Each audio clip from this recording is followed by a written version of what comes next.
It was snowing in Portland when I opened my phone and heard the voicemail that changed everything. My mother's voice, cool and rehearsed, said, "Vanessa, we all agreed. You're not welcome this Christmas." Behind her, I could hear my sister Melissa's faint laughter like a knife wrapped in tinsel. "It's better this way," she added. "You always make things tense." I replayed it twice, my coffee growing cold on the table. The words stayed flat, final, as if they had practiced them together before pressing record. No explanation, no apology, just a verdict. They thought I would cry, that I would beg to come back to their shining villa in Seattle, to sit beside a tree I paid for, eating food I helped fund. But something inside me shifted as the snow fell outside my window. This year, I wasn't driving anywhere. This year, I would let silence speak for me, until silence became proof. The morning light was pale and cold, filtering through the blinds in strips. I sat at the same kitchen table where every December I used to plan the family's Christmas budget. My laptop hummed quietly, waiting for a notification that wouldn't come. I refreshed my inbox again, nothing from the Holt family Christmas thread.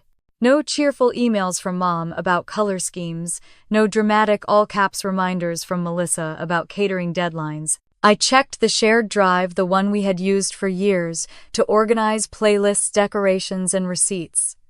When the red warning flashed, "Access denied," I froze. I tried the link again, then again. Still locked out. The digital equivalent of a door slammed shut. I reached for my coffee, now lukewarm, and took a sip just to feel something warm. My phone buzzed again, a text this time. From Mom. "Don't worry about Christmas this year," it read. "You've been busy. It's better this way." My thumb hovered above the screen. "No, I love you, no, we'll miss you," just a dismissal wrapped in politeness. I stared until the phone dimmed, and my reflection appeared faintly on the black glass eyes, tired lips pressed tight. Outside, the snow was falling heavier now, coating the parked cars in quiet white. Somewhere, across town, families were hanging lights, baking cookies, laughing. My apartment stayed silent, except for the ticking clock on the wall. I told myself maybe they'd forgotten to include me. Maybe there had been a mistake. But deep down I knew better. Silence that clean is never accidental. My stomach tightened. The kind of ache that doesn't throb, it just sits there heavy.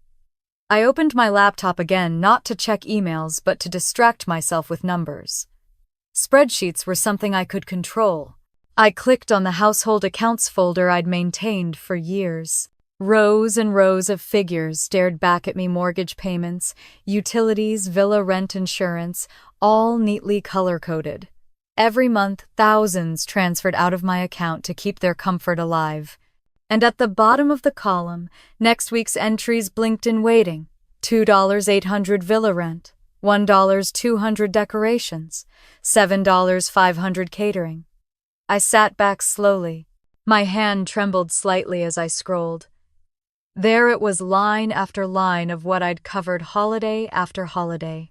Every receipt, every confirmation, my quiet contribution. I had told myself it was family duty, that helping Mom and Melissa was a sign of love. But now, hearing her voice in that voicemail, it didn't sound like love at all. It sounded like entitlement. My own generosity turned into their convenience. I rubbed my temple and laughed softly under my breath. The kind of laugh that isn't humor, just disbelief. I leaned back and stared at the ceiling, the soft hum of the refrigerator filling the silence. My mind replayed the last Christmas I had attended. I could still smell the pine from the tree Melissa insisted on importing from Canada. The table had been set for 12 gold-trimmed plates matching napkin rings. I arrived late after finishing a project deadline for a client, arms full of gifts and a tray of cookies still warm. No one looked up when I entered. Melissa glanced over and said, "Oh, you made it," before turning back to pour champagne. My seat at the table was already taken by a cousin I barely knew. I ended up standing by the counter, eating from a paper plate, watching laughter swirl around the room like I was invisible. That night, when I drove back to the villa, I'd paid the power bill for, I told myself it was just stress. Families forget to be kind sometimes, but they hadn't forgotten. They had decided. Now, sitting here a year later, the truth settled in colder than the winter air outside. They hadn't just forgotten to include me, they had erased me. I thought about how easily people can delete a name, a photo, an email thread, and how final it feels when it happens. I closed the laptop, then reopened it again, almost on instinct. My eyes drifted to the autopay column. Every bill was still scheduled, neatly stacked for the coming week. I could almost hear Mom's voice saying, "Vanessa's good with numbers. Let her handle it." I had always handled it. I had built their comfort piece by piece, kept the lights on, the heat running, the parties funded, and they had thanked me by excluding me from the celebration I paid for. I stood and walked to the window. The street below was coated in white, the kind of snow that made the world look pure, like it was starting over. My breath fogged the glass. Across the street, a family was setting up a Christmas tree in their living room. A little boy stood on a stool trying to hang an ornament too high, and his father lifted him laughing. The scene blurred as tears welled in my eyes, but I blinked them away. I wasn't going to cry this time. The cold glass against my palm steadied me. The voicemail still sat in my inbox. I pressed play again just to be sure I hadn't misheard. "We all agreed you're not welcome." That phrase looped in my head like an echo bouncing off empty walls. We all agreed. Not "I'm sorry," not "we need space." A decision, collective, deliberate, like a family board vote. I saved the message in a separate folder labeled proof, then placed the phone face down on the table. I turned back to my laptop and reopened the spreadsheet. The numbers blinked back at me. $2,800. $1, $200. $7, $500. Each one a small part of their perfect Christmas. Each one with my name behind it. For years I had told myself I didn't mind being the one behind the curtain, the one who made everything work while others took the credit. But hearing that voicemail, I realized something. They hadn't seen me as family in a long time. I was just the system that made their comfort automatic, the invisible switch that kept their world warm and bright. I reached for my coffee, took a slow sip, and stared at the frost tracing the edge of the window. The quiet in the apartment shifted. It didn't feel lonely anymore. It felt deliberate, focused. I reopened the banking app on my phone and scrolled through the scheduled transactions. The confirmation dates lined up neatly. I didn't touch anything yet, not a single payment. But I let my finger hover above the pause button. It wasn't about revenge, not yet. It was about control. For the first time in years, the power wasn't in their hands. The clock ticked toward noon. Outside, the snow continued falling, blanketing the city in stillness. I closed the laptop and whispered to the empty room. They think they can erase me with a voicemail. My voice was steady, almost calm. But they forgot every light in that house runs through me. The words hung there, quiet but solid, like a promise I hadn't said out loud until now. I set my mug down, straightened the papers on the table, and opened a fresh document. At the top, I typed 2 words, family accounts. Then I stared at the blinking cursor for a long moment before adding the date December 10th. The first entry mortgaged $2,800 paid monthly by me. I smiled faintly. Proof begins small. Sometimes it starts with a single sentence, and sometimes that sentence is the beginning of the end. The morning after the voicemail, the air in my apartment felt hollow, as if the silence itself had mass. Frost covered the window pane in pale streaks, muting the world outside. I made coffee out of habit, but even the scent felt thinner somehow. My phone was face down on the table, the faint glow underneath it, pulsing with unread notifications I had no desire to see. I told myself I wouldn't check. I told myself I didn't care. Then, of course, I did. No new messages, no calls, not a single word from my mother or sister. I opened social media, half out of boredom, half from muscle memory. The first post I saw stopped me cold. Melissa had posted a photo of the villa's entryway draped in garlands and gold lights.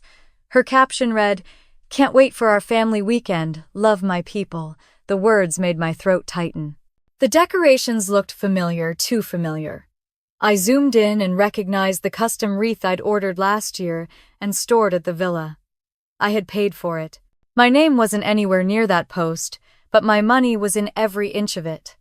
I saved the post to a private folder labeled Record. It wasn't spite, it was instinct. I was an accountant. Documentation was my defense. Still, I stared at that image for a long moment before closing the app. Outside, the morning sun was dull, and the city quiet under a thin veil of snow. It looked peaceful in the way grief sometimes does. I opened my phone again and searched for our family group chat, the one called Holiday Hub. It wasn't there. My stomach dipped. I scrolled up, typed the name again, checked archives. Nothing. Gone. I switched to my email, hunting for the usual messages about logistics and menus. My search returned a single result thread deleted by organizer. I could almost hear Melissa's voice saying, "Simpler this way." My hands felt cold against the keyboard. I opened the shared drive we'd used for years to plan events. Each folder that had once held grocery lists, playlists, and receipts now read "Access Restricted." I clicked repeatedly until the words blurred. It was a clean-cut, digital, and precise. No yelling, no explanation, just erasure. A wave of nausea rose in me, but it wasn't from shock. It was recognition. I'd felt this before years ago in smaller ways, when they'd cropped me out of a photo to fit the frame or left my name off a card by accident. This was just the logical conclusion of a pattern they'd been rehearsing for years. I switched to my photo library. There were hundreds of images, birthdays, graduations, holidays. In half of them, I wasn't there. Sometimes I was behind the camera, other times cropped out entirely. Each edit felt like a little death, quiet but deliberate. I whispered under my breath, "You didn't just forget me. You deleted me." The sound of my own voice startled me. I closed the photos and stared at the empty black screen for a while. The reflection that stared back didn't look fragile, just tired. I reached for my planner and wrote one line on a blank page, "Silence is evidence too." The days stretched on like cold honey. Around noon, my coworker Derek called to check on a year-end report. His voice was cheerful. "Ready for Christmas chaos, yet not this year," I said. "Good for you," he laughed. "You deserve a break." His words were so casual, but they felt heavier than anything my family had said in months. I thanked him, promised to email the spreadsheet, and hung up. The contrast hit me like a quiet truth. Kindness from a coworker felt more genuine than anything my blood relatives had offered in years. That night, I made myself dinner: pasta, garlic, a glass of wine. I set one plate, one glass, one candle. The ritual felt strange but comforting in a way I hadn't expected. On the TV, a commercial blared about family Christmas deals. I muted it. The only sound left was the gentle hum of the heater and the faint laughter from a neighbor's apartment. I sat with my meal half eaten and opened my banking app without really thinking. The numbers loaded, lines of quiet responsibility staring back at me. There they were, scheduled transactions, the mortgage, the utilities, the villa's property tax. All still active, all mine. It hit me slowly, like watching frost form on glass. Even after being cut off, I was still funding their celebration. My name might not be on the guest list, but it was on every bill. The absurdity made me laugh out loud, the sound sharp and bitter. "They built their Christmas on my autopay," I said, softly to the empty room. I closed the laptop and leaned back in my chair. The room felt too quiet again. I tried to distract myself, flipping through channels, checking email, but nothing held. Eventually, I opened the family photo folder again, scrolling through years of moments I'd captured. My mother's birthday dinner, Melissa's engagement, the charity gala, all events I had helped plan, pay for, and photograph. Each picture was polished and perfect, but it told the same story. I was the invisible scaffolding, holding up their spotlight. My phone buzzed on the counter. For a second, my pulse jumped, maybe finally an apology. But it was a bank reminder, upcoming payment December 27, $2,800, the villa's rent. I stared at the message, then at my reflection in the window. The city lights shimmered in the glass like ghosts. I whispered, "They wanted a Christmas without me. Let's see how that feels." But I didn't move yet. I wasn't ready. Instead, I opened a notebook and began listing everything I'd been paying: mortgage, $2,800 divided by month; utilities, average $350 divided by month; internet, $140 divided by month; insurance, $200 divided by month. I wrote until the page filled. Then I flipped to the next. Each number steadied me. Each dollar was proof that I hadn't imagined the weight. By midnight, the apartment was silent, except for the faint hum of the fridge. I sat at my desk with a cup of cold coffee, staring at the lines of figures in front of me. My breath fogged the window.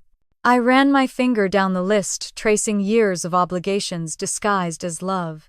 I thought about all the times my mother had said, "You're such a help to the family," and how those words always came right before she asked for something else. I thought about Melissa's half smile when I brought extra wine or covered the delivery costs for her wedding favors. None of it was gratitude. It was expectation. The heater clicked on, breaking the stillness. I closed my notebook, whispering, "They called it family. I called it finance." Something shifted inside me then, not anger, not grief, but a quiet sort of precision.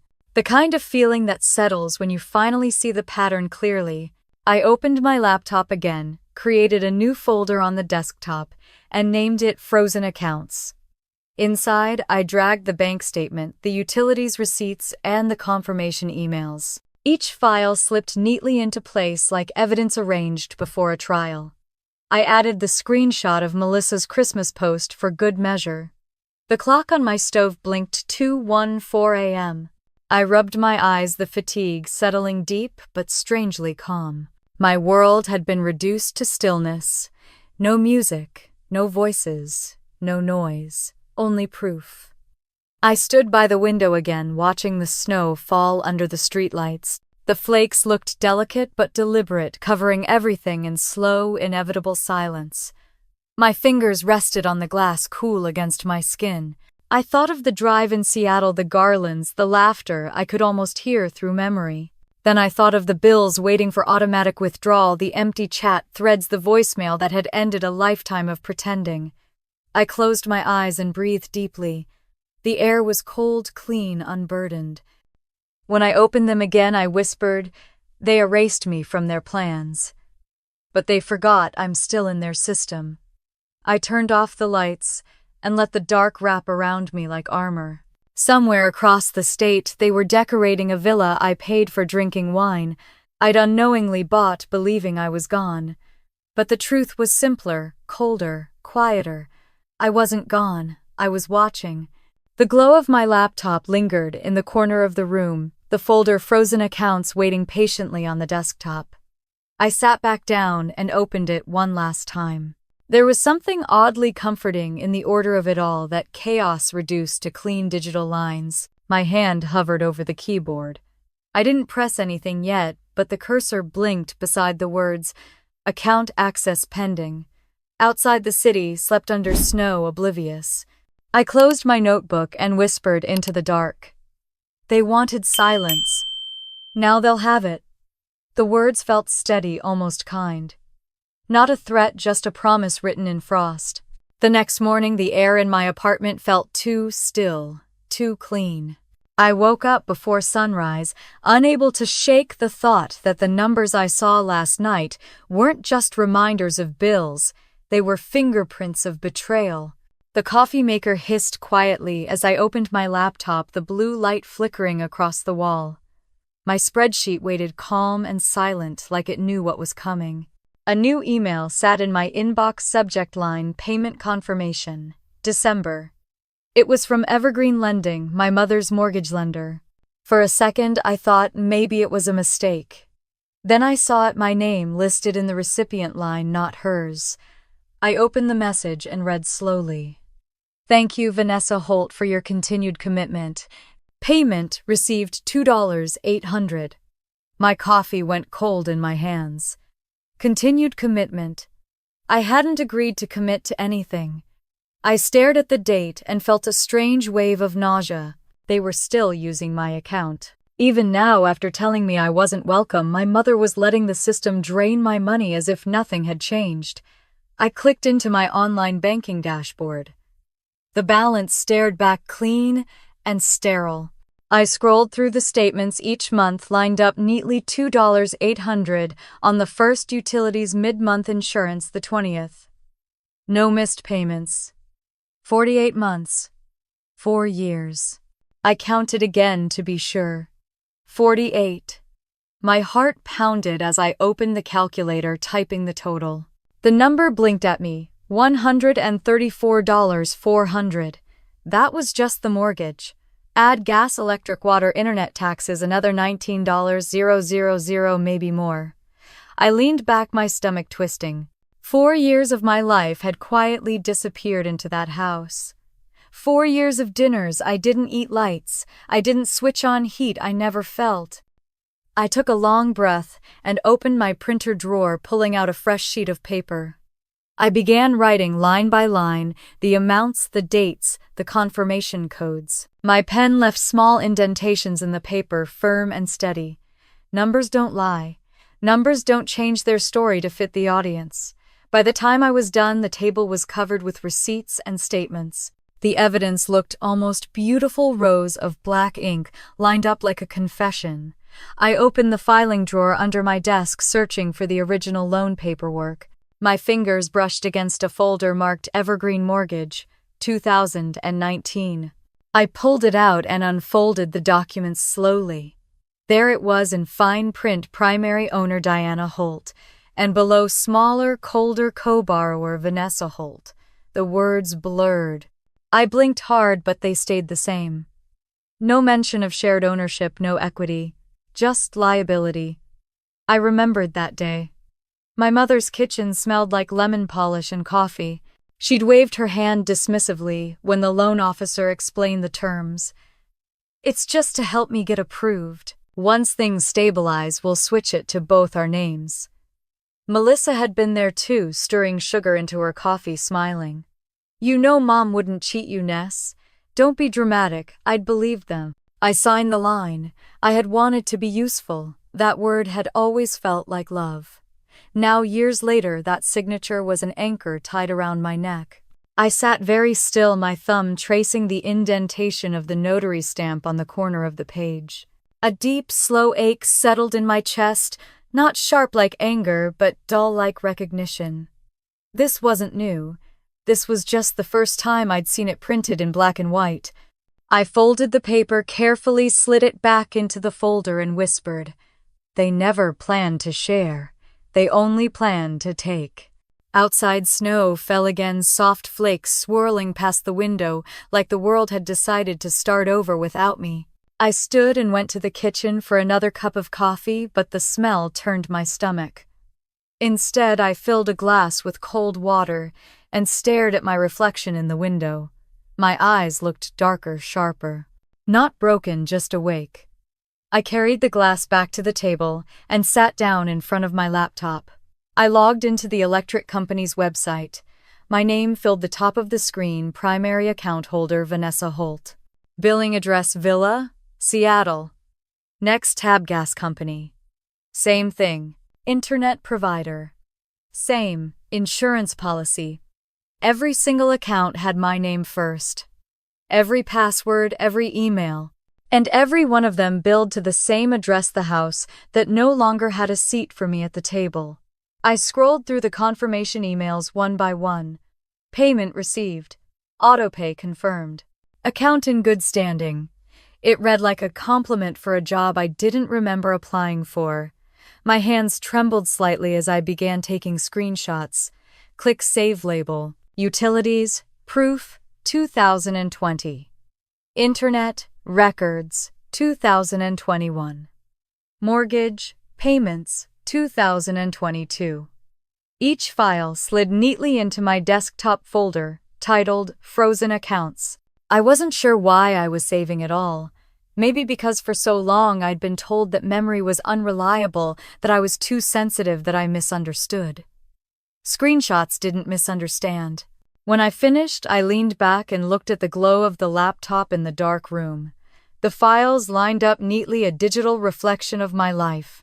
I whispered to no one. They deleted me from their family, but not from their finances. My phone buzzed a notification from the bank confirming an automatic transfer for next week. I didn't even open it. I just let the sound echo through the quiet. I pushed the chair back and began pacing the apartment, the floor creaking softly under my steps. Each movement felt mechanical. My body was there, but my mind was somewhere between disbelief and calculation. I thought about all the birthdays, holidays, and weekends I'd missed because I was helping them get back on track.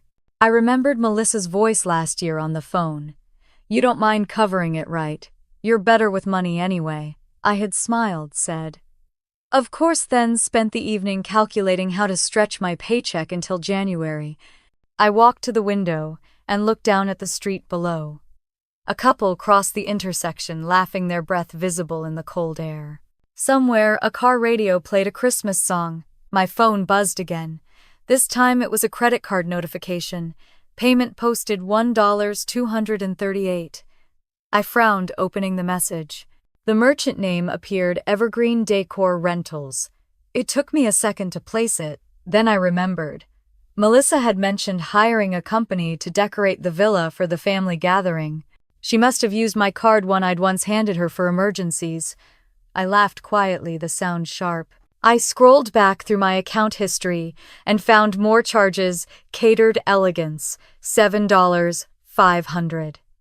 Candlelight Designs, $1.200. Villa Maintenance, $2.800. Every transaction, every festive light string, every dinner plate bought with my silence. The laughter faded, leaving only the sound of my heartbeat. I opened the Frozen Accounts folder again and began dragging screenshots of these charges inside. Each one landed with a soft click. Proof, proof, proof. When I was done, I sat there staring at the folder, the cursor blinking beside the name, as if waiting for me to finish the sentence. I added one more word: Frozen Accounts. Evidence. My reflection on the screen looked unfamiliar. My face was pale in the glow, my eyes steady. I wasn't angry. I was awake. I took a pen from the drawer and wrote in my notebook: mortgage, $2.800 utilities, $350 internet, $140 insurance, $200 decorations, $1.200 catering, $7.500. At the bottom, I wrote the total: $12.190. Then, beneath it, one final word: enough. I stared at that page for a long time. My breath came out in soft clouds against the chill of the room. I whispered, "They wanted to live without me. Now they can." The heater kicked on again, the steady hum filling the silence. I closed the notebook and set it beside the laptop. Then, slowly, deliberately, I created a new subfolder inside Frozen Accounts. I named it The Cold Truth. I moved every document, every screenshot, every receipt inside. Each drag felt cleaner than the last. Order where chaos used to be. When I was done, I leaned back in the chair and let the stillness settle. My gaze drifted toward the window, where snow continued to fall, erasing footprints, smoothing rough edges. I thought of how much energy I'd spent trying to keep everything running for them, for appearances, for family. I'd called it love because calling it servitude would have broken me. Now the truth was colder but honest. For years I'd been paying for a house I'd never really belonged to, and tonight I was finally done pretending it was home. The sun rose pale and sharp through the blinds, slicing thin lines of light across the floor. My table was still covered in paper from the night before, statements, receipts, legal printouts, each one a thread tied to people who had already cut me loose. I didn't bother cleaning up. The mess told the truth better than I could. I brewed coffee but didn't drink it. My stomach turned at the smell. Instead, I sat down at the table and began sorting the papers into piles. Mortgage, utilities, decorations, catering. Every category of convenience they'd built on my name. I labeled each folder, neatly handwriting, calm, methodical. The act of organizing felt like reclaiming space inside my own head. When I reached the loan document, I hesitated. The notary stamp glinted under the light, faint and gray. I ran my thumb across the embossed seal. The ink from my signature had faded, but the mistake still screamed from the page. Primary owner Diana Holt, co-borrower Vanessa Holt. The words hadn't changed overnight, but the way I read them had. They were no longer just fine print. They were the architecture of my blindness. I'd wanted to help to prove that I was dependable, that being single and childless didn't make me selfish.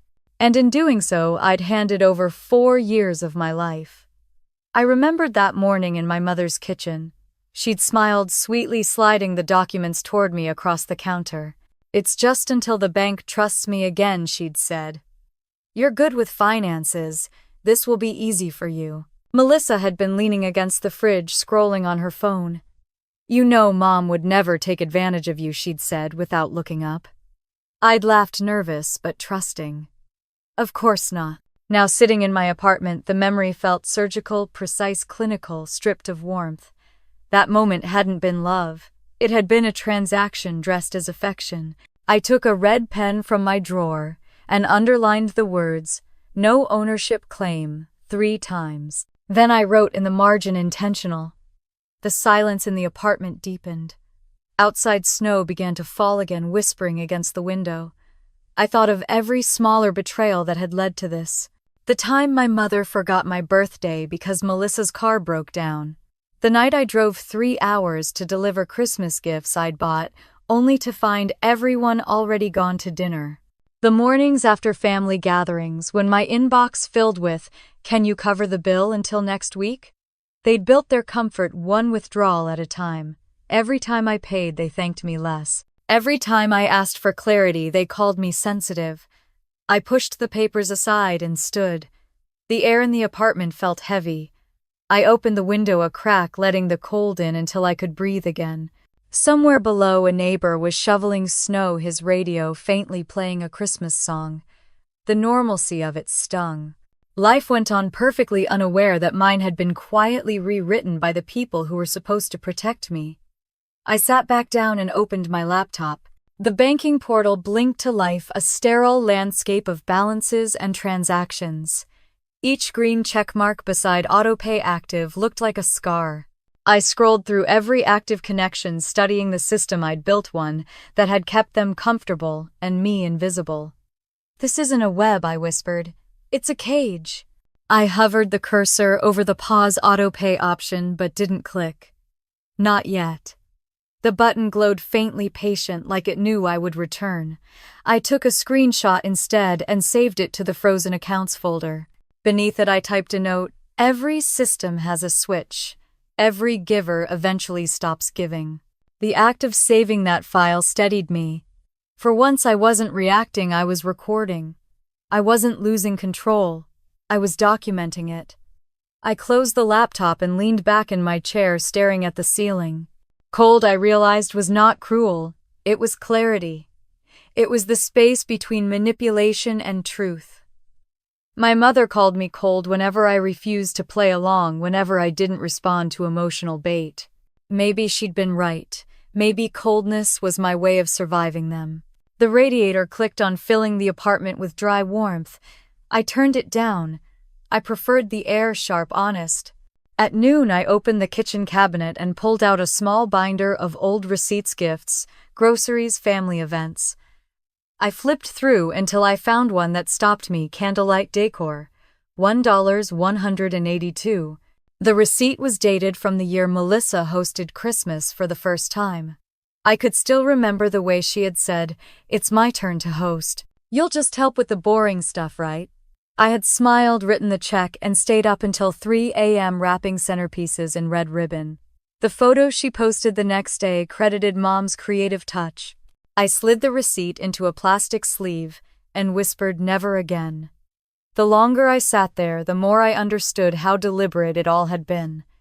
They hadn't stumbled into using me, they'd perfected it.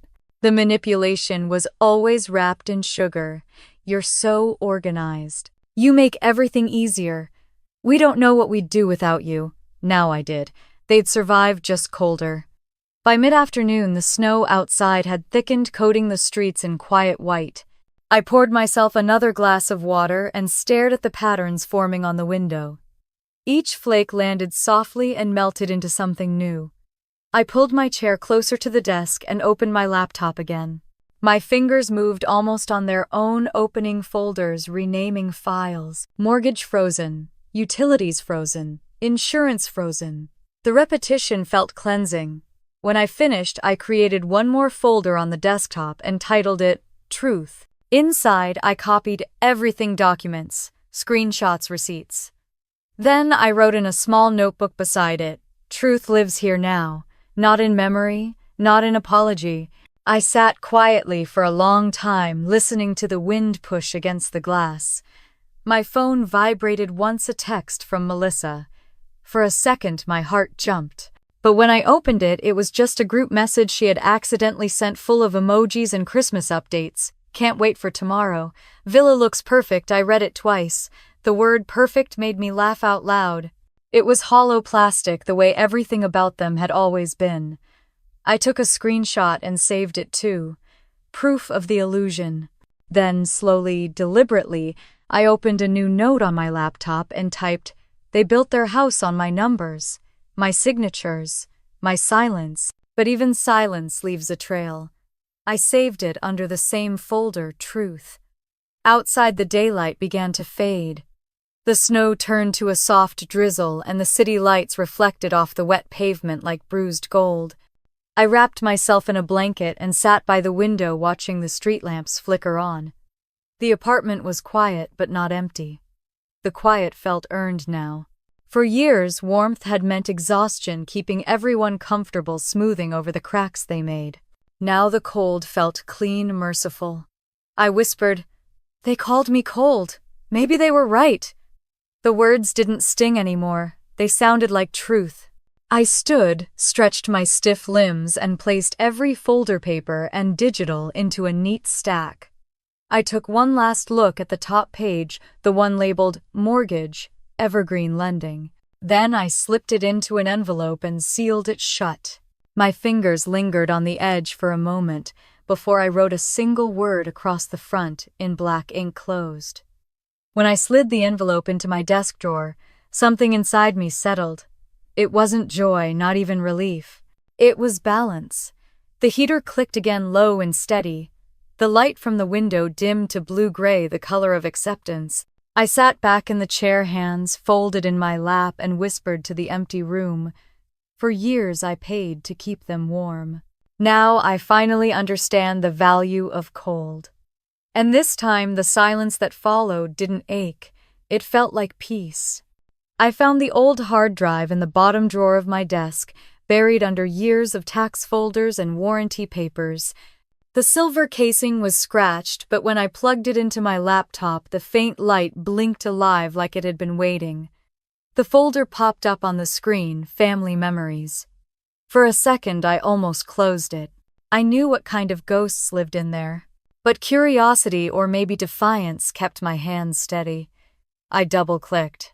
Rows of subfolders appeared, organized by year: Christmas, 2017 wedding, 2018 birthday, 2019 villa, renovation, 2020. Each one was a monument to effort I had quietly carried. I opened one at random. Inside were photos of parties, smiling faces, glittering decorations. I recognized every item in the frames because I'd paid for them. The gold ornaments on the mantel, the ribboned centerpieces, the lights that twined around the banister. Every detail had passed through my hands and my accounts. Not a single picture had me in it. My throat tightened. I clicked through one folder after another, hoping maybe I'd see my reflection in a mirror, a shadow in the background, anything to prove I existed in those moments. but all I found were angles that seemed designed to exclude me. I whispered to myself, I kept the proof of my own invisibility. A spreadsheet caught my eye in the bottom corner. Budget 2018. XLXX. I opened it. The columns were painfully neat, color-coded expenses, payment dates, vendors. My notes were still there. Cake deposit paid, lighting paid, cleaning crew paid, each entry tagged with my initials VH. I stared at those 2 letters until they blurred. I dragged the file into a new folder inside frozen accounts. Then another Melissa's engagement, expenses, Timber XLSX. One by one, I copied them all. Evidence of a life lived for everyone but myself. The next folder I opened was labeled Christmas 2015. I remembered that one before the images even loaded. The year I covered the villa's overdue mortgage payment in secret, so my mother could host the holiday stress-free.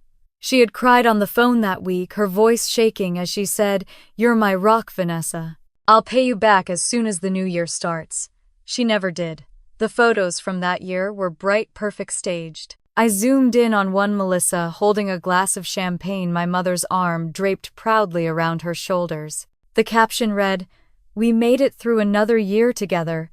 I remembered standing behind the camera watching them clink glasses. I had been smiling then too, though my smile never made it into the frame. 8 years ago, I'd believed that money could buy belonging. Back then, I was 27, working as a junior accountant, still believing my family was my safety net. The first time Mom asked for help, she sounded embarrassed. "Just this once, sweetheart," she'd said. "The bank's being difficult, and I know you're responsible." I'd wired the payment the same afternoon. That night, I stayed late at work to make up for what I'd lost. When I got home, she texted a single heart emoji. That was her thank you. At Christmas dinner that year, I'd noticed how easily Melissa accepted gifts labeled from Mom and me. The scarf I'd chosen, the necklace I'd bought, credited to my mother's generosity. I told myself it didn't matter. What mattered was that everyone was happy, that the family stayed intact. Looking back, I realized that was the beginning of the conditioning. Help became habit. Habit became obligation. I scrolled to another folder, birthday, 2019, the one I hosted for myself. I remembered the effort, the home-cooked meal, the invitations sent to the family group chat, the neat rows of candles on the cake. My mother had called that afternoon. "I'm so sorry, honey, Melissa's moving into her new condo. She needs me." Rain check, no one else came. Later, I saw the photos online, my mother and Melissa smiling in front of the condo, champagne glasses raised. The decorations looked familiar, streamers I had bought for a surprise party weeks earlier. My own cake sat untouched in my fridge for 3 days. Now, years later, I scrolled through those same images and saw what I'd missed, then the gift bag I'd mailed, sitting unopened on the counter in the corner of their photo. My handwriting still visible on the tag. I didn't cry. I just stared at the screen, breathing slowly, realizing how systematic it had all been. I had been the bank account, the planner, the fixer, and they had learned that I'd never say no. A flicker of anger rose sharp and fast, but it didn't last. What replaced it was colder, cleaner, a kind of clarity. They hadn't just used me.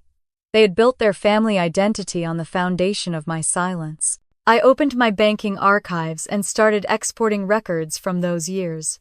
Each PDF carried my name, each one a timestamp of quiet sacrifice.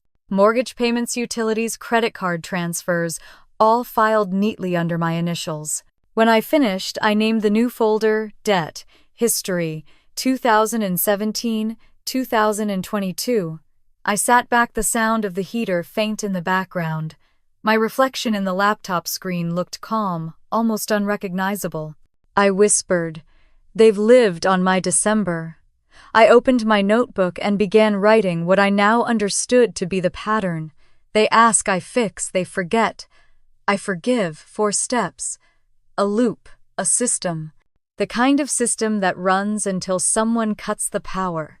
I flipped to a new page and drew a red line straight through the middle.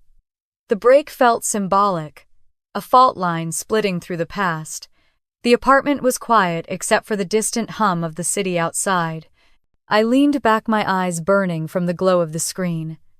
Every year I'd thought I was keeping the peace.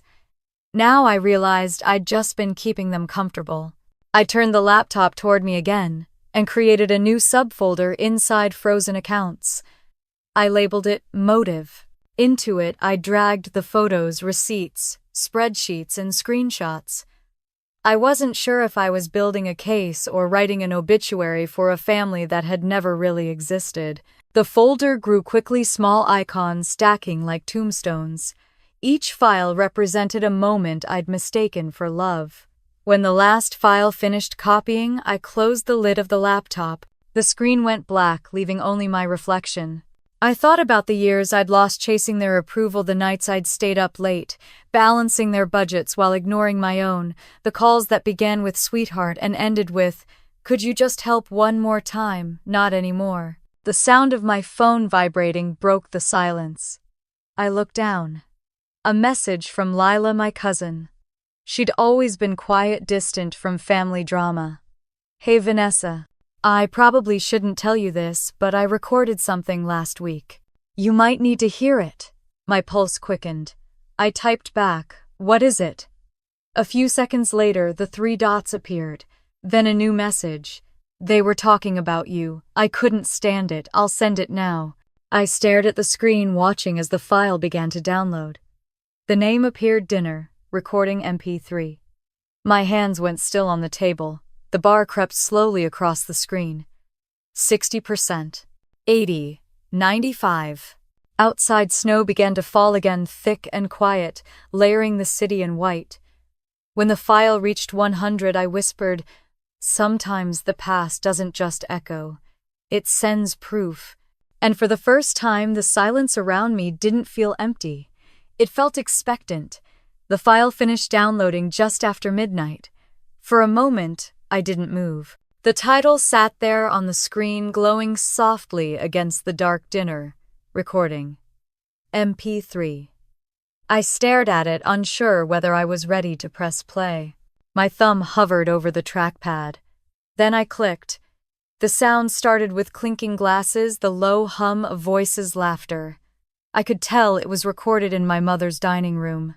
Even through the muffled audio, I could recognize the sharp tap of her heels on the hardwood floor.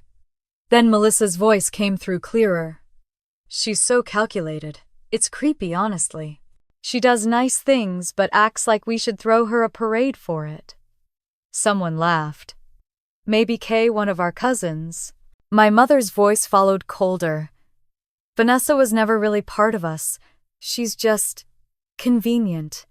You know, she pays for things, she organizes everything, but it's transactional. She doesn't have warmth."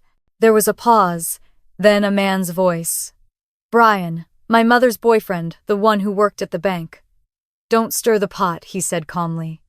"Keep her name on the papers. It's clean. No need to rock the boat."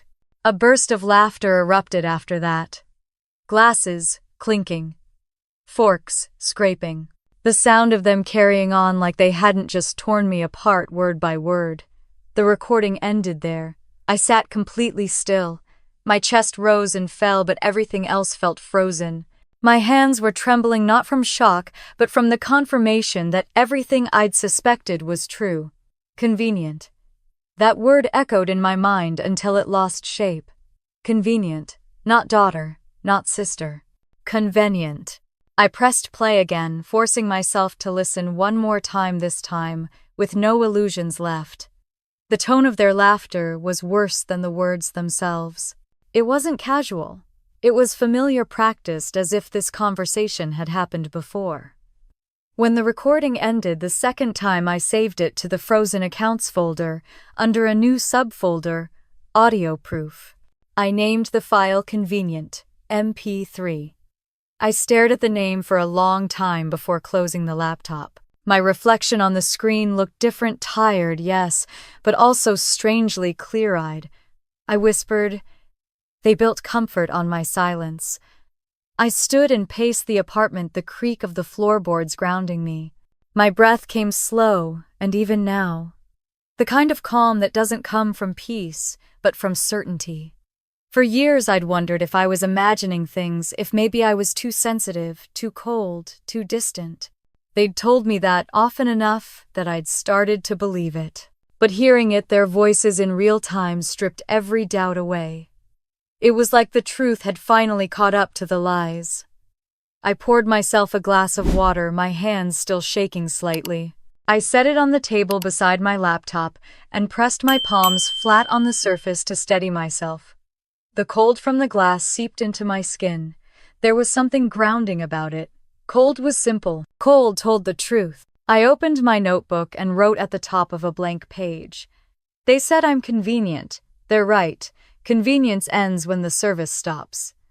My handwriting was sharp, deliberate. Then, beneath that line, I made a list of every active account I managed: mortgage, utilities, property tax, internet, gas, electric, insurance, catering, villa, rent. I wrote each one out carefully, noting the account numbers and draft dates. Next to each, I drew a small empty box. I leaned back in my chair, tapping the pen against the paper. Those boxes were waiting for something. At the top of the page, I wrote one word in block letters: freeze. The decision didn't come from rage. It came from logic. I wasn't erasing anyone. I was ending an agreement that only one side had honored.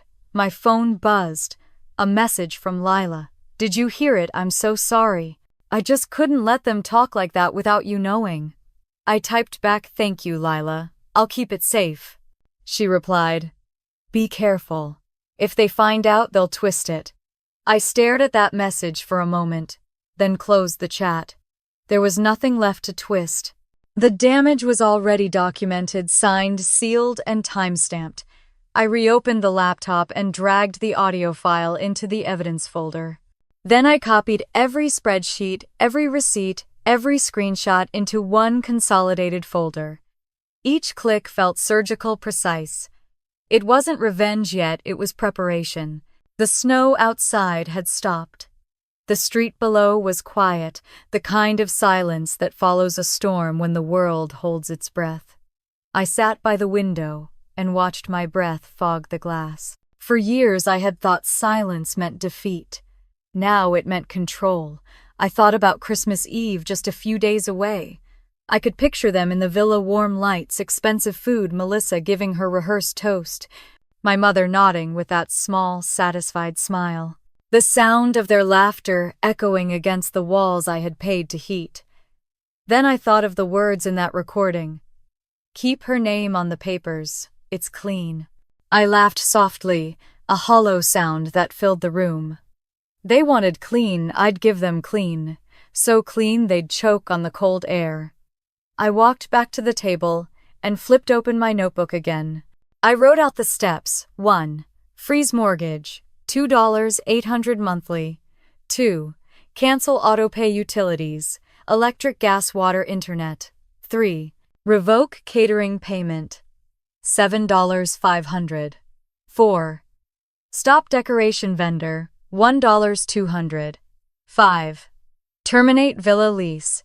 $2, $800, due dec 27. Each task had a blank space next to it for confirmation. I tore out the page and pinned it to the corkboard above my desk, my to-do list for freedom.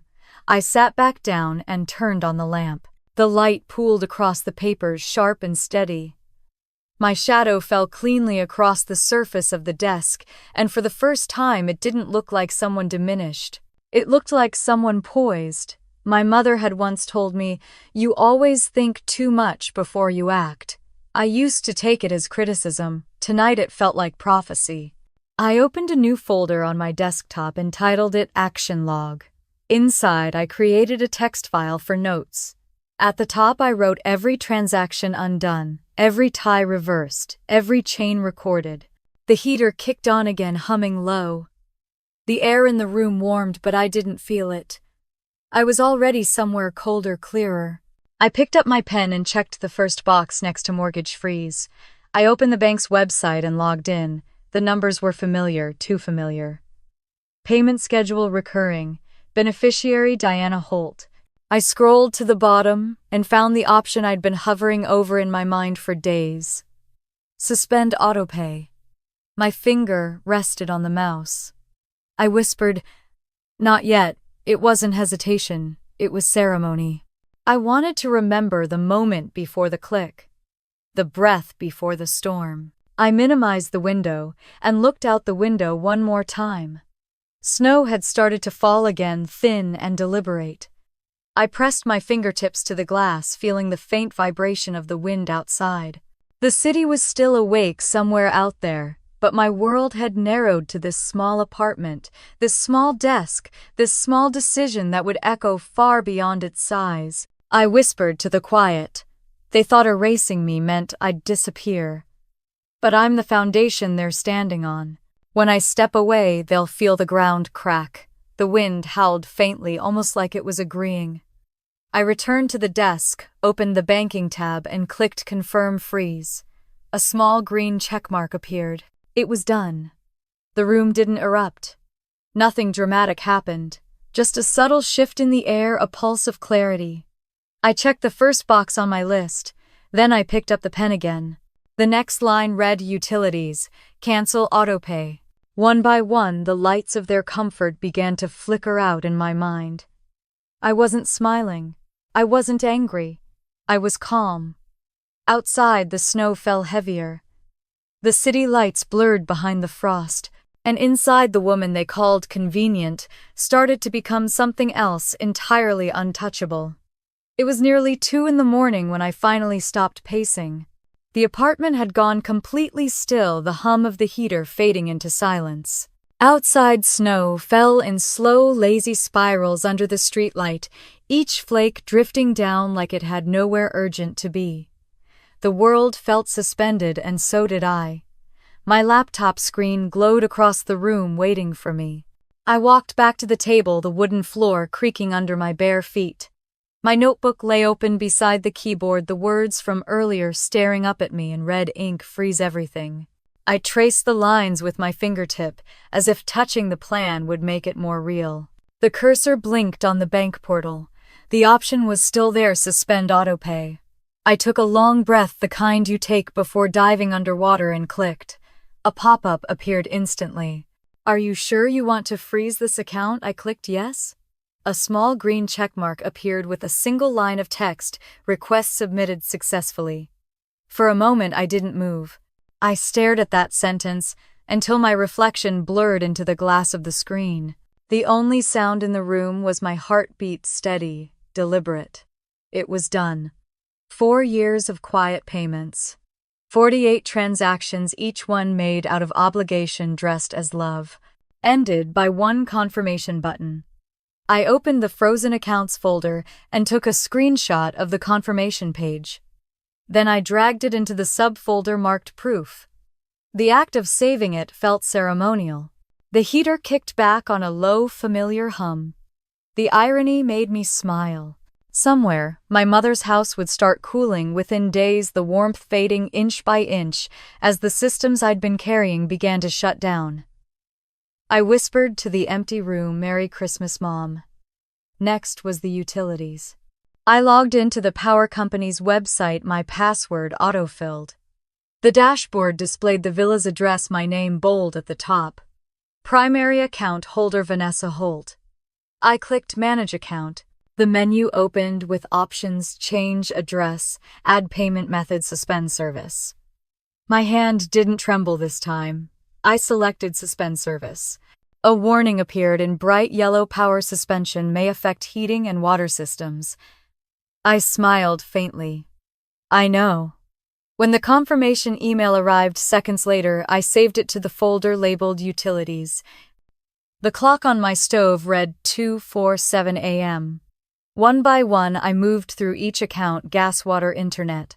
Each system that had kept their house glowing and comfortable, powered by the same silence they'd used to erase me. I paused before opening the catering invoice. Candle Light Events, $7.500 pending payment. The receipt included a note from Melissa: please use Vanessa's account. She offered to help. Offered. I opened the email chain that followed. Melissa had copied my address on every message, but I hadn't responded to any of them. That was her trick: silence as consent. I clicked Request Reversal. The form asked for a reason. I typed unauthorized charge made without account holder's approval. My fingers hovered over send. I whispered, "You took my name out of the invitation list, but kept it on the invoice." Then I clicked. The catering company would wake to that email in a few hours, confused, maybe panicked, but the process would be automatic. A stop payment notice would freeze the funds until they reviewed the claim. I leaned back and exhaled. My chest ached from holding my breath, but it wasn't fear, it was release. I moved on to the villa rental. The lease had been processed under my name as usual. $2,800 a month automatically drafted. I found the contact number for the property manager and dialed. A groggy voice answered. "Silver Pines Management, this is Daniel." "Hi," I said evenly. "This is Vanessa Holt. I need to cancel future rentals for the property at 48 North Bay Road, effective immediately." He hesitated. "Oh, of course, Miss Holt. Just to confirm, this is for the Holt family's Christmas villa, yes. There will be no future payments from my account. Please send confirmation to this email." A pause, then understood. "I'll process it right away." "Thank you, Daniel," I said, my tone polite but final. When I hung up, the quiet in the room thickened again. I took a sip of cold coffee from the mug beside me and set it down untouched. Then I opened my spreadsheet, the one I'd built when I started tracking every penny. The columns were neat, color-coded. Red for active, blue for closed, gray for pending. I added one more row at the bottom: villa lease, terminated 12/23, $2,800. Then next to it, in the status column, I wrote frozen. Each update felt cleaner than the last. Every transaction I stopped was like cutting another invisible rope. The glow of the laptop washed over my hands as I typed, the rhythmic sound of the keys steadying me. It was strange how quiet power felt. I opened a new folder titled Action Logs and dragged every confirmation inside: screenshots, receipts, notices. I backed it all up to an external drive, then another, 2 copies just in case. When I was finished, I placed the drives in a small fireproof box beneath my desk. On a slip of paper I wrote, "If anything happens, this is the truth." I folded it neatly and slid it inside before locking the box shut. For a long time I just sat there in the dark, the only light coming from the laptop screen. My fingers traced the rim of the mug, the ceramic cold against my skin. I wasn't angry anymore. I was exact. I looked at the clock. 3:12 a.m. The city outside was asleep, unaware that somewhere one quiet woman had just rewritten the balance of an entire family. The heater rattled softly, the air inside too warm now. I turned the thermostat down until the faint hum disappeared. Then I opened my notebook and wrote one final note beneath my checklist: mortgage, frozen. Utilities, frozen. Catering, reversed. Decorations, canceled. Villa lease, terminated. At the bottom I drew a line and wrote total frozen $28,600. The number looked both enormous and small enormous. For the burden it represented small, for the cost of freedom. I stood and stretched, walking to the window. Outside, the snow shimmered under the lamplight, the world muffled in pale silence. Somewhere the city's early risers would soon wake, start their cars, shovel driveways. But for now, everything was perfectly still. I pressed my palm against the cold glass and whispered, "They thought silence made me weak. They never realized it made me dangerous." The reflection in the window looked unfamiliar. Eyes, sharp posture, straight, no trace of the woman who used to wait for invitations that never came. I turned away and shut off the lamp. The apartment fell into shadow, but the glow of the laptop lingered like a heartbeat on the desk. Before going to bed, I opened one last tab on the browser, my email drafts. 3 messages sat there ready but unsent, one addressed to a local reporter, one to the nonprofit director where my mother volunteered, one to Brian's branch supervisor at the bank. Each message contained attachments labeled proof. No accusations, no insults, just facts. I reread the first line of each draft. "Please find attached documentation regarding financial discrepancies tied to the Holt household." All materials are verified and traceable. I hovered over the send button, then closed the tab. Not yet. Timing mattered. Tomorrow would be Christmas Eve. I shut the laptop and let the silence reclaim the room. The refrigerator hummed faintly, the only sound left. I poured the rest of my coffee down the sink and washed the mug. When I turned off the kitchen light, the room dimmed into blue-gray, the color of pre-dawn. I stood there for a moment, breathing in the quiet. It didn't ache anymore. It hummed, steady, low, alive. Then I whispered to the dark, let them wake to the cold. And when I finally went to bed, the last thing I saw was the small green checkmark still glowing faintly on my laptop screen, a quiet symbol of everything I had taken back. The snow outside was almost blinding when I woke. Thin morning light streamed through the blinds, scattering across the room like shards of glass.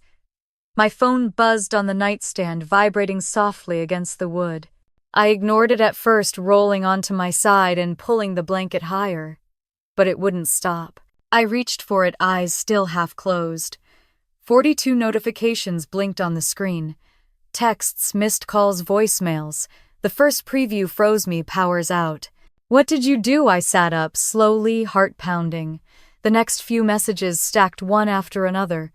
Everything's gone dark. Mom's screaming. Catering can't process payment. Call me now. The air in my apartment felt strangely calm, heavy with quiet. Outside, the world shimmered white. Inside, the chaos was all digital, vibrating in my palm. I set the phone down on the table and took a deep breath. It was December 24th, Christmas Eve. The day they'd chosen to celebrate without me. The irony was exquisite. I stood and walked to the window. Down below my street looked peaceful, cars covered in snow, neighbors carrying grocery bags and wrapped boxes. Somewhere in Seattle, the villa would be full of noise until the lights went out. The phone buzzed again. I glanced at the screen, Mom. I let it ring until it stopped. Then another text flashed from Melissa. You've gone too far. People are freezing. My chest rose and fell slowly. I poured myself a cup of coffee, hands steady. Steam curled upward, the scent rich and earthy. I stirred in a spoonful of sugar, the sound sharp against the porcelain. Across the room, the phone lit again, glowing in pulses. Guests are leaving. The heater won't turn on. Why won't the card work? I took my coffee to the window and watched the snow. Every sip felt deliberate, every moment stretched thin, with a kind of satisfaction I didn't have to hide anymore. They had wanted a Christmas without me. They'd gotten it. I opened my laptop. The frozen accounts folder sat neatly on the desktop. When I clicked it open, rows of files greeted me, screenshots, receipts, confirmations, each one a quiet witness. I opened the Utilities tab. The confirmation email from 2 nights ago still sat there. Service suspension effective December 24 at 6:00 a.m. Right on schedule. I checked the time. 6:37. The phone buzzed again, harder this time. I reached for it, not to answer, but to read.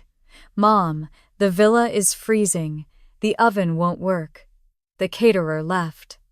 What the hell did you do, Melissa? The cards are declined. You have to fix this. There are guests here, Vanessa, cousin Jenna. Everything's dark. What's happening? Each message came faster, stacked one over the other, until my screen looked like a scrolling confession. I scrolled back up to the top to the first one. Power's out. What did you do? Then I opened the Notes app and started typing. Mortgage frozen, deck 22. Utilities, deck 23. Internet, deck 23. Catering reversed, deck 23. Villa lease terminated, deck 23. I added a line beneath impact, confirmed, deck 24. 6:37 a.m. I smiled faintly. It read like the cleanest audit report I'd ever written. The phone started ringing again, Mom. I turned the volume down and let it buzz. When it finally stopped, I opened the voicemail. Her voice filled the room, sharp, desperate. Vanessa, pick up. The house is freezing, your sister's crying, and everyone's looking at me like I've lost my mind. What did you do? Call me back right now? There was another pause, a shaky inhale. We're still family. This isn't how you fix things. I replayed it once, then again, before saving it to evidence audio proof. Outside, snow flurries drifted sideways, soft and slow. I imagined them in that expensive villa, guests in coats, kids whining, the smell of half-cooked food lingering in the cold air. My mother clutching her phone, Melissa pacing their perfect Christmas, unraveling in real time. I whispered, welcome to my silence. The next round of texts came in a flood. Catering truck left. Mom's crying. Guests are leaving. You're insane. Please just call. The steady rhythm of desperation buzzed across the table like static. Then one message made me pause. Tammy, my younger cousin, the one who'd sent the recording, they know it was you. No one's saying it out loud yet, but they know. I typed back, are you okay? Her reply came seconds later. Yeah, I'm staying quiet. But it's Cow's ear. Uncle Brian keeps shouting about bills, Mom's yelling at Grandma, and Melissa's crying in the bathroom. I stared at the screen. The image formed in my mind, like a film playing in slow motion, my family's perfect facade shattering one light bulb at a time. I typed, stay out of it, Tammy. Let them own what they built. She sent one last message before going silent. You were right. I set the phone down beside my coffee and exhaled. The smell of roasted beans and quiet victory filled the room. I leaned against the counter and looked around my apartment. It wasn't much, bare walls, simple furniture, but it was warm, stable mine. No one else's name on the bills. No one else holding the remote. Another wave of texts came through. This time, Melissa's tone had changed. Please, Vanessa, I don't know what to do. Everyone's cold. The kids are crying. You win, okay, just tell me how to fix it. I didn't reply. I opened my browser instead and refreshed my email. 2 new messages blinked in my inbox. The first from the electric company, service suspension confirmation, 48 North Bay Road. The second from the catering company, reversal request approved. Funds returned to account. I clicked both, open, read them twice, and then quietly dragged them into action log. The phone started ringing again. This time, I didn't even look at the screen. I knew who it was. I set it on the table, face down, the vibration thrumming softly through the wood. Outside, a siren wailed in the distance, fading quickly. Inside, everything was still. I walked to the window and pulled back the curtain. The street was empty except for a delivery truck making slow tracks through the snow. A single lamppost flickered, its light trembling in the wind. I whispered to my reflection, cold doesn't mean cruel, it means done. The phone buzzed again. A voicemail icon appeared seconds later. I pressed play. It was Melissa this time, her voice raw and breaking.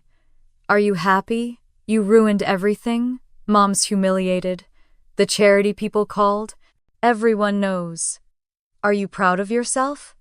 The message ended abruptly, a choked breath before the silence cut in. I saved it too. The rest of the day passed in fragments. I made lunch, folded laundry, checked my emails again. All the while the phone kept lighting up with messages I didn't read. Each one was a piece of their panic, a storm I had no reason to step into. By dusk, the snow had deepened, muting every sound outside. I lit a single candle on my counter, its small flame trembling in the draft. At 6:45, a new message came through from Tammy. Everyone's gone. Power's still out. Mom says Grandma keeps repeating your name. I typed back one word, good. Then I set the phone face down again. Through the window, I could see the city lights flickering faintly in the distance like faraway fires. My reflection looked calm, unrecognizable. The woman staring back at me wasn't the quiet daughter who kept peace by swallowing her pride. She was someone new, someone who understood that silence could be a weapon sharper than any word. I sat on the couch, wrapped in a blanket, listening to the faint hum of my refrigerator. My coffee had gone cold, but I didn't care. They had spent years calling me cold. Tonight I finally agreed with them. I reached for my notebook and wrote the final entry under Action Log Christmas Eve outcome. Confirmed. Villa dark. Catering cancelled. Power off. Cards frozen. Family in disarray. I added one last line beneath it. Emotional temperature steady. Then I closed the notebook, leaned back, and let the silence wrap around me. The snow kept falling outside, slow and relentless. Somewhere miles away, my family's perfect Christmas collapsed into darkness. And here, in my quiet apartment, every light stayed on. By morning, the storm had passed, leaving the city washed in white and silence. My apartment felt unusually bright. The phone on the table was still littered with messages from last night, some unread, some already forgotten. I scrolled through them lazily as sunlight spilled across the floor. Somewhere between the dozens of missed calls and frantic texts, one notification stood out, a news alert. The headline made me pause. Charity board member resigns after allegations of misuse. The photo beneath it was unmistakable, my mother standing beside a Christmas tree, pearls at her throat, that same practiced smile she wore at every event. The article was brief, clipped in tone, but the facts were sharp. The board had announced a temporary step-down for Diana Holt pending review of financial irregularities linked to property payments and donations. I read it twice. Then I laughed. The sound surprised me. It wasn't bitter, just hollow, like air escaping a sealed jar. I set the phone down beside my coffee mug. The taste of it was too sharp this morning, but I drank anyway. For years, my mother's reputation had been her real religion. She prayed to appearances, worshipped perception. And now the image she'd spent a lifetime polishing had cracked under the light of truth. My screen lit again. Melissa, this time, you did this, didn't you? The papers are talking. Mom's crying. You've destroyed her. I stared at the message for a long moment before typing back a single word, no. Then, after a pause, I added, she destroyed herself. I didn't hit send. I deleted the message instead and set the phone face down. Outside, a few children were building a snowman on the sidewalk, their laughter cutting through the cold air. Life went on effortlessly, detached from the mess unraveling a few hundred miles away. The next alert came an hour later, this time from the Seattle Journal. The headline read, "Local bank employee placed on leave amid internal review." I didn't even have to open it to know who they meant. Brian. My mother's partner, the same man who'd said, keep her name on the papers. It's clean. I did open it, though, just to read the details. The article mentioned improper documentation of loan structures and internal correspondence under investigation. It even quoted a compliance officer saying, "We take integrity seriously." I smiled without realizing it. The phone buzzed again, an incoming call from an unknown number. I let it ring. Then a voicemail appeared seconds later. "Miss Holt, this is Rachel Carter from the Seattle Chronicle. I'd like to confirm some details regarding the Holt property accounts. Several records seem to indicate your payments were funding your mother's mortgage and household expenses. Could you verify this?" I deleted the message. But the question lingered in the air like the faint smell of smoke after a fire. I turned on my laptop and opened the news site myself. The headline had already updated. Anonymous source confirms financial records in Holt case. I leaned back in my chair, sipping the last of my coffee. The room was filled with light, clean and cold. It wasn't satisfaction I felt. It was equilibrium. The scales had finally aligned. By noon, more articles appeared, smaller outlets, local gossip pages. Each one repeated the same story. A respected family, a hidden trail of money, quiet impropriety that finally caught the public's attention. None of them mentioned my name. They didn't need to. Everyone who knew the family knew the truth. My phone buzzed again. Melissa again. Mom's humiliated. The charity board removed her name. You've ruined her life. The neighbors won't stop calling. Greg's office just suspended him because of the bank review. Are you proud? Each message came harder than the last, like she was throwing them at me. I read them all calmly, then took screenshots, habit now, not emotion, and saved them in the frozen accounts fallout folder. It wasn't vengeance, it was record keeping. After a while, another name appeared on the screen, Lila. "They're all fighting," she wrote. "Uncle Brian's blaming Melissa. Your mom's yelling at everyone. Grandma's crying. No one knows what to say." I typed back, "Stay out of it. It's not your fight." Lila replied, "I just wanted to say, thank you. They always treated you like the problem. Now everyone sees who they really are." That made me pause. I stared at the message longer than I meant to. After a moment I typed, I didn't want to ruin them. I just stopped paying for the lie. Lila sent a heart emoji. Nothing more. The apartment felt quieter after that. I turned off the news and walked to the window. Outside, the afternoon sun had begun melting the snow into slush. The sound of dripping water echoed faintly against the street. For the first time in years, I didn't feel invisible. I thought about my mother, her voice, echoing in my memory. "You can't survive without us, Vanessa." But I had, and they couldn't survive without me. The irony was almost poetic. My phone rang again, this time a number I recognized, Rachel Carter, the reporter. I answered. "Miss Holt," she began, polite, professional. I wanted to confirm the authenticity of several payment records tied to the Holt property. "Are they yours?" "Yes," I said quietly. "Every one of them." Rachel hesitated. "Would you like to go on record?" "No," I said. "This isn't my story to tell. It's theirs." "I understand," she said. "Thank you for confirming. We'll keep your name anonymous." "Do that," I said, and hung up. When I checked the Seattle Chronicle again an hour later, a new article had gone live. It was longer, sharper.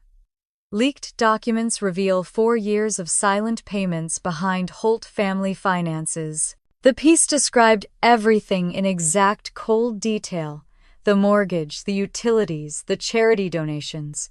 It never used my name, but every sentence carried my fingerprints. I closed the laptop. My heart wasn't racing. My hands weren't shaking. I just sat there in the sunlight, breathing evenly. For the first time, their empire of guilt and gratitude had collapsed under its own weight. By evening, Melissa's tone had changed. The anger was gone. The messages were shorter. "Please. Mom's not speaking. She hasn't left the house. Brian's office took his ID. He's on leave. People are calling us thieves." I didn't respond. At 7, Lila texted again. "Mom says Grandma keeps asking where you are. No one knows what to tell her." I typed, "Tell her I'm fine." There was a long pause before she replied.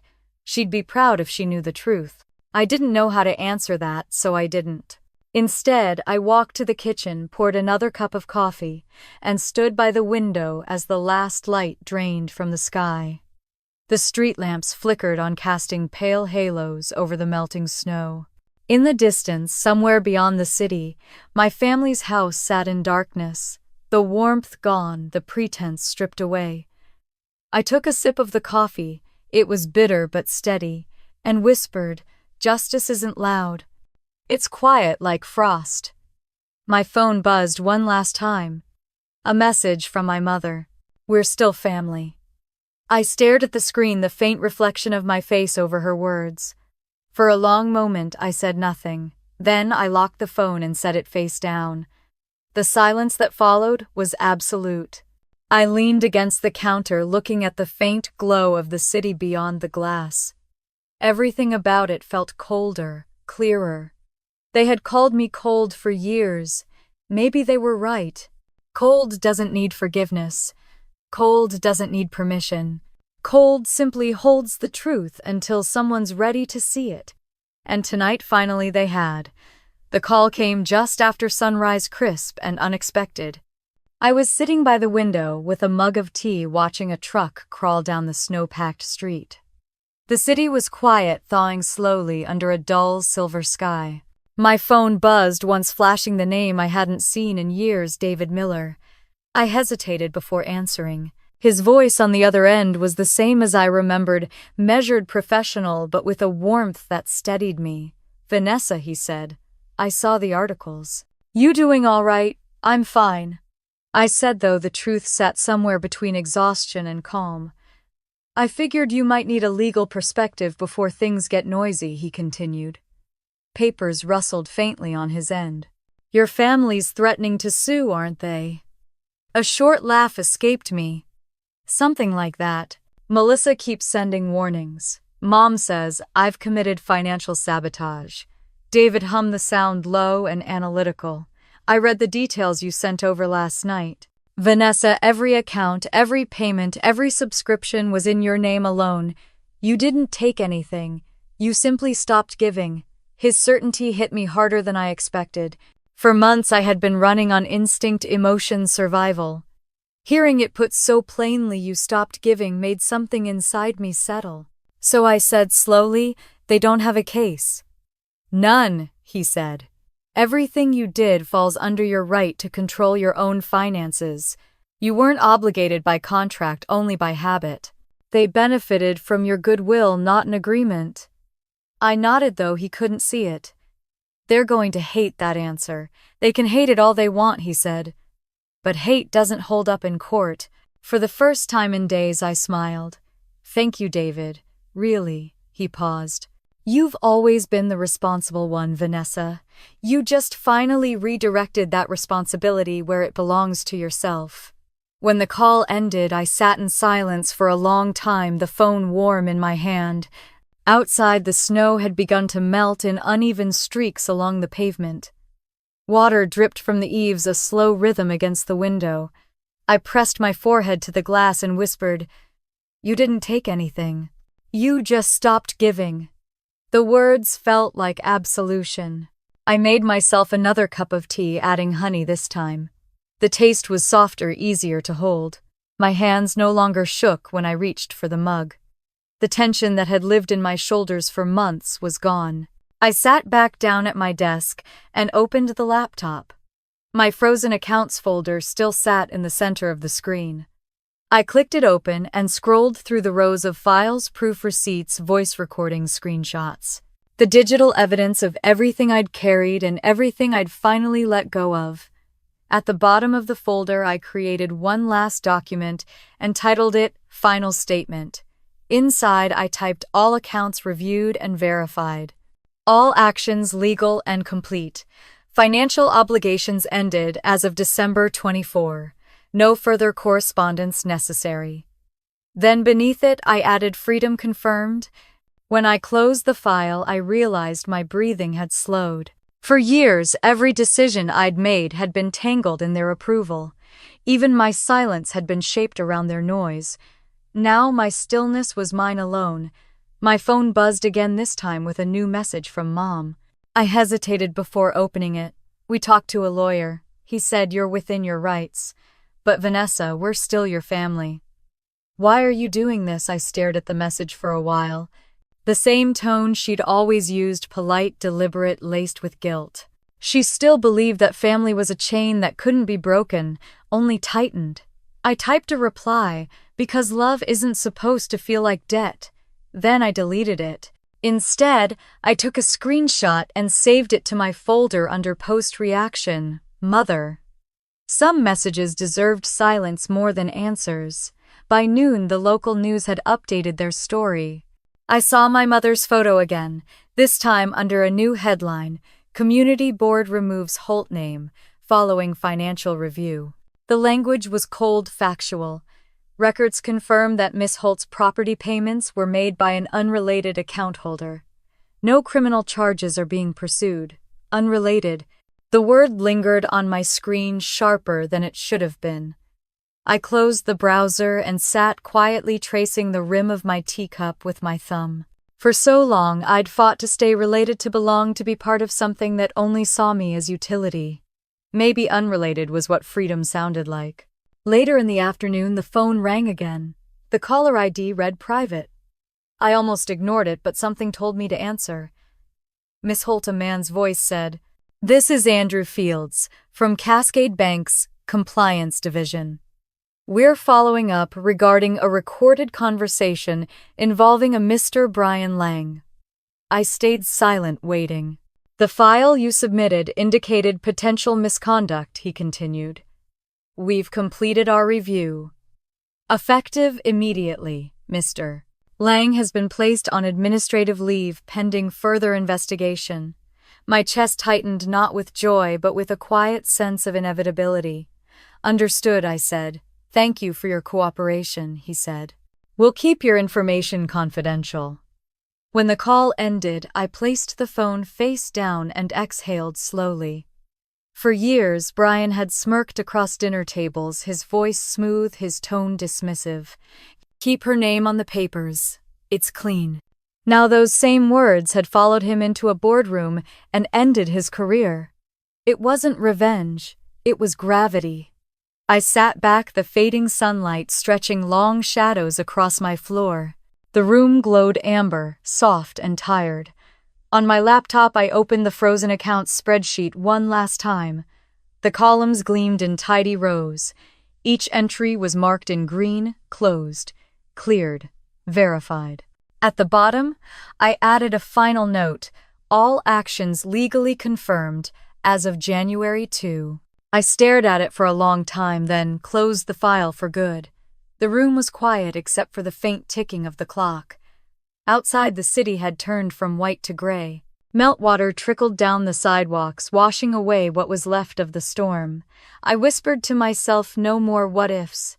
My phone buzzed once more, a message from Melissa this time. "You think you've won, but you just tore us apart." I didn't reply. I took a screenshot, saved it, and closed the folder. Then I shut down the laptop. The hum of the machine faded until only the quiet remained. I stood stretching the floor cool beneath my feet. My reflection in the window looked steady. Not proud, not triumphant, just finished. The word finished felt like peace. Outside, snowflakes had begun to fall again, lighter this time, drifting more like feathers than ice. The world looked softer, gentler. I made one last cup of tea and stood at the window as dusk settled. The city lights flickered on dots of gold across a slate-blue horizon. In the glass, my reflection blurred against the night sky. For once, I didn't see the daughter who had been erased or the woman who had to prove her worth. I saw someone intact, quiet, whole. I whispered, "Justice doesn't need noise. It just needs truth." Then I closed the curtains, turned off the lights, and let the calm fill the room. For the first time in my life, silence didn't feel like exile. It felt like law. The snow had almost melted by the first week of January, leaving gray streaks along the curbs and patches of wet pavement that reflected the sky. I woke later than usual that morning. No alarm, no messages waiting for me, no lists demanding attention. For the first time in years, I didn't feel like I was running behind. I made coffee and stood at the window watching a pair of sparrows dart across the street. The apartment was quiet but not heavy anymore.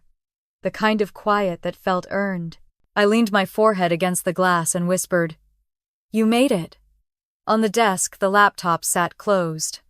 The folder, frozen accounts, hadn't been opened in days. It didn't need to be.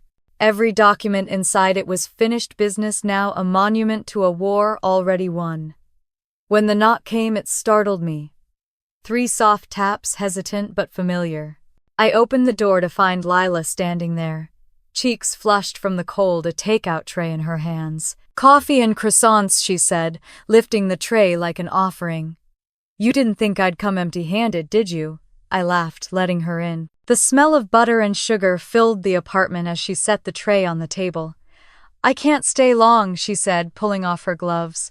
"Classes start again this week.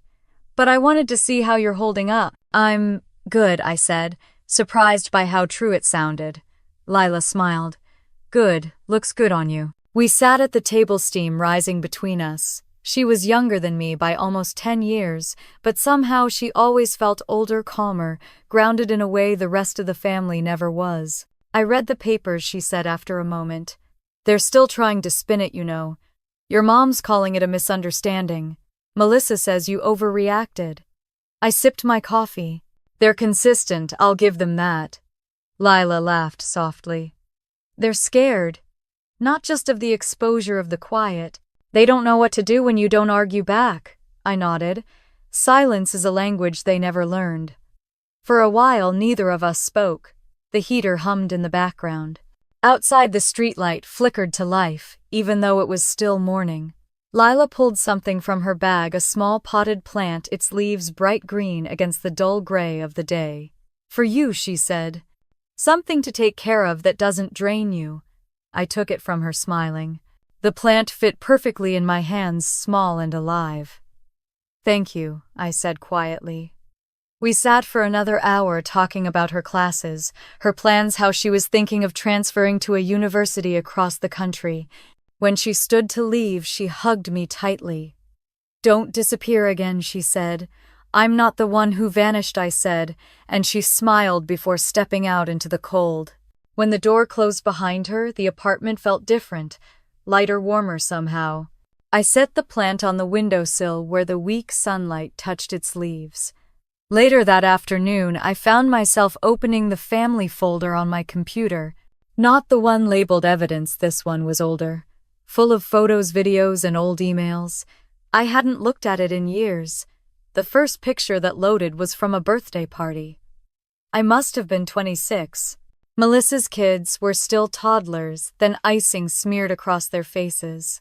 My mother stood behind them, smiling wide, one arm around Melissa's shoulder. I was in the corner, half in shadow, holding a tray of cupcakes.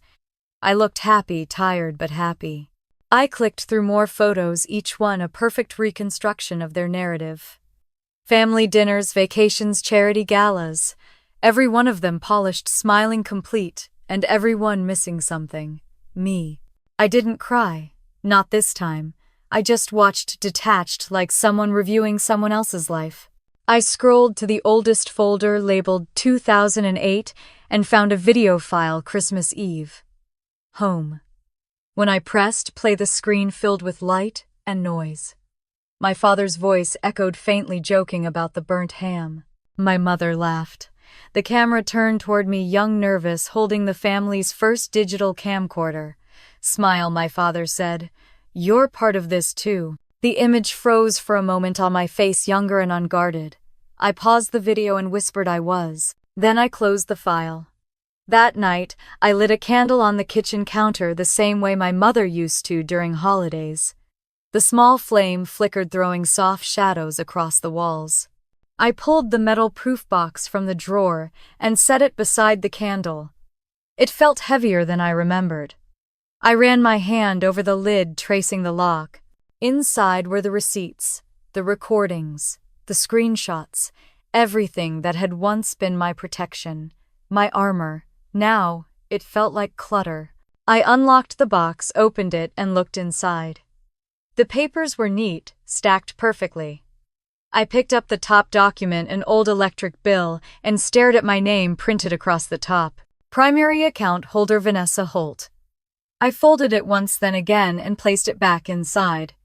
One by one, I added the rest of the papers, then closed the lid and slid the lock shut. Instead of hiding it in the closet again, I set it at the back of a shelf behind old books. Still there if I ever needed it, but no longer in sight. When I blew out the candle, the faint smoke curled upward, disappearing into the dim air. The apartment was dark now, but it didn't feel empty. It felt clean. In the following days, I started to move differently. I walked to the market without checking my phone. I cooked for myself and ate at the table, not at the desk. I said good morning to my neighbors. When the mail arrived, I didn't brace for bills that weren't mine. Every envelope was addressed to me and me alone. One evening, I ran into Norma, the elderly woman from down the hall, carrying groceries. I helped her up the stairs. When she reached her door, she turned and smiled. You look lighter, she said. I think I finally am, I replied. She nodded. Peace shows. You can't fake that. That night, I sat by the window again, the little plant beside me, its leaves stretching toward the dark glass. I opened my notebook to a blank page and wrote, For years I thought survival meant staying. It doesn't. Survival means knowing when to walk away. Then I closed the book and sat in silence, the kind that no longer frightened me. Outside, the world had begun to thaw. The streets glistened, the snow receding into thin silver puddles. The air smelled faintly of wet earth and something new, something almost like hope. I leaned back in my chair, my eyes on the plant. Its small leaves trembled under the draft from the vent, but it stayed rooted steady. I whispered, "You and me both." When I turned off the light, the city outside glowed faintly, washed clean by the rain. The quiet around me wasn't loneliness anymore. It was space. And in that space, for the first time, I could hear myself think. The morning light poured through my curtains like melted gold, soft and forgiving.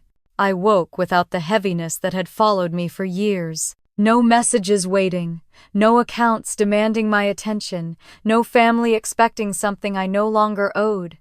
The apartment was still except for the sound of the kettle beginning to whistle. For once I didn't rush to silence it. I let it sing. Steam filled the kitchen as I poured the water into my mug, the scent of green tea rising in delicate waves. The small plant Lila had given me stood tall on the windowsill, its leaves catching the early Sunday. It had grown since the last time I really looked at it. Maybe I had too. I walked to the window and opened it a few inches. Cold air swept in, clean and alive. The city outside was already awake. Footsteps on wet pavement, the faint hum of cars, someone's laughter carried by the wind. I stood there for a while, breathing in the scent of a world that had finally stopped feeling like punishment.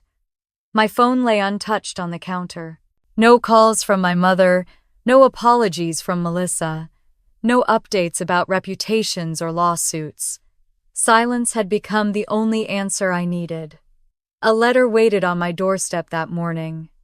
A single envelope, official but thin. I tore it open at the counter and read the words that would close the last door between us: mortgage ownership transfer complete. All liabilities removed from co-borrower Vanessa Holt. My name detached at last from the house that had cost me everything. I didn't smile right away. Instead, I set the paper down and traced the signature at the bottom with my finger. Then I folded it, neatly slid it into a drawer, and whispered, "It's done." The tea had gone lukewarm by the time I sat at my desk. My laptop screen glowed with familiar icons, documents, receipts, recordings. I opened the frozen accounts folder one last time.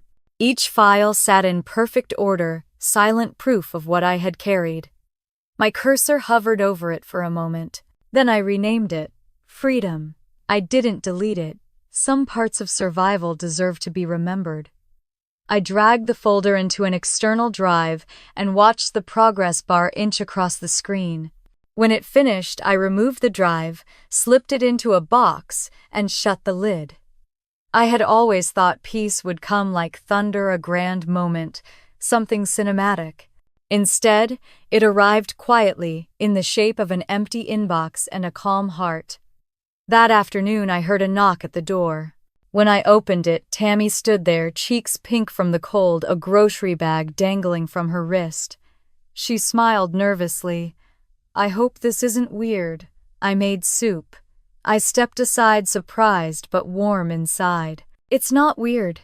Come in." The smell of broth and herbs filled the room as she set the pot on the stove. We moved around each other easily, the way family should have felt all along. "I moved out," she said after a few minutes, her hands wrapped around a mug. "Found a place near campus. Small but mine." "That's good," I said. "That's really good." She looked at me, her eyes bright. "They're still arguing. Grandma keeps asking about you. Mom won't answer her." I stirred my soup slowly. "Then tell her I'm okay. Tell her I finally found peace." Tammy nodded, then hesitated. "I listened to that recording again, the one I sent you. I don't regret it. I just wish it hadn't come to that." "Sometimes truth costs what we can't afford to keep," I said quietly. We ate in silence for a while. The soup was warm, grounding. When she stood to leave, she hugged me tight, sincere. "You taught me something," she said. "You don't have to set yourself on fire to keep others warm." After she left, I stood by the window again. The city had turned gold in the late light, wet streets, reflecting every glimmer. The plant on the sill leaned toward the glass, reaching. I smiled. I spent the evening sorting through my drawers, clearing away clutter. Old letters, receipts, and notes found their place in a box labeled Past. My hands didn't shake this time. Each paper I folded felt like releasing a ghost. By the time the sun disappeared, the apartment felt lighter. I lit a candle on the counter, just one, the same way my mother used to during holidays. But this one wasn't for her, it was for me. The flame flickered steady, soft. I sat at the table and opened a fresh notebook I'd bought earlier that day. On the first page I wrote, "Peace doesn't arrive with applause. It comes when you stop explaining yourself to those committed to misunderstanding you." I let the ink dry, then turned to the next page. They called me cold, but cold is steady. Cold holds its shape. And sometimes the only way to keep your heart alive is to freeze the things that tried to drown it. I closed the notebook and leaned back in my chair. Outside, the streetlights came on one by one, casting halos on the melting snow. Somewhere nearby, someone was laughing. Somewhere else, a window opened, and the faint sound of music drifted into the night. I stood carrying my candle to the windowsill. The reflection of the flame glowed beside the plant's green leaves. "You're doing fine," I whispered to it. Maybe I was saying it to myself. I didn't need to watch the news anymore. I didn't need to read the articles or check who was blaming whom. I already knew the ending. The house in Portland was no longer mine. The accounts were no longer mine. The silence was. For the first time, I didn't feel like I had been erased. I felt rewritten. Later that night, I opened my phone not to scroll through the past, but to record a note for myself. My voice sounded calm, even you did not destroy them. You simply stopped funding your own erasure. You walked away from a table where love had become a transaction. And when you did, the lights went out not because you were cruel, but because you were the one who kept them on. I saved the recording, then turned off the phone. The candle burned low beside me. I sat in the dim light, my reflection faint against the window, the city stretching quietly beyond. My pulse matched the rhythm of the soft ticking clock on the wall. I smiled. It wasn't the smile of victory. It was the smile of relief, and before blowing out the candle, I whispered, "This is what freedom sounds like." If you've ever carried a family that refused to see you, if you've ever poured yourself into people who only called you convenient, I hope you hear this. You are not cruel for walking away. You are not heartless for protecting your peace. Sometimes the kindest thing you can do for them and for yourself is to stop being the light that burns you out. Tell me, have you ever had to walk away to find your peace? Share your story in the comments. I want to know where you're listening from, what part of your story still needs light. And if this one stayed with you, stay a while. Subscribe because there are more stories ahead about truth, about strength, about the quiet kind of revenge that leads to freedom. The candle flickered once more, then went out, leaving only the warmth it had made behind.